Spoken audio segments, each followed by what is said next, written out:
I suggested that my parents go and get counseling because I had tried to communicate with them about our family issues, and it wasn't getting better. It was just continuing to get worse, and they were gathering people on their side, and it just kept getting worse. And you can watch the other 20 plus videos on the subject if you really want to hear the full story.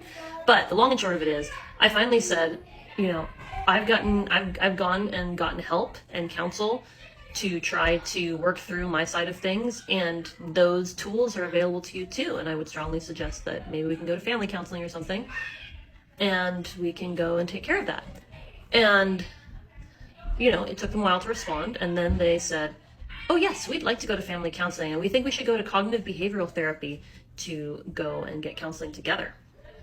But you see, the whole problem with this is that when they agreed to go to counseling, I already knew that my dad had been lying directly about the fact, saying to other people from our church denomination that he didn't know what the problem was with my husband and I and our family, that he didn't know anything about the situation, and that he was shocked that we had left also.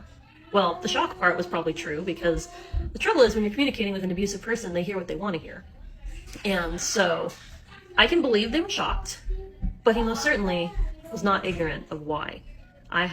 Not only had I communicated it several times in conversation, but I've kept them even till now in case I ever need to prove it in court for a restraining order.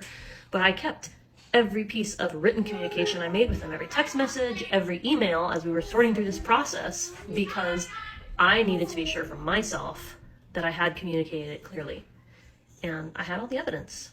And so them being willing to go to counseling was just a crock, because if you can't even tell the truth about things, or at least admit that you know what's going on, like, he didn't have to say he didn't know anything. He could say, I'm not at liberty to talk about it, or something like that. That's a very different statement to make. But no, he was just telling people he had no idea and, spinning it whichever way he wanted. Well, why would you put yourself in counseling with someone like that? That's just, no, if they can't be truthful, there's no chance that counseling is actually going to work. So we didn't end up doing that, but it was something we considered until we saw that was not going to be something that was going to work for sorting things out with my parents.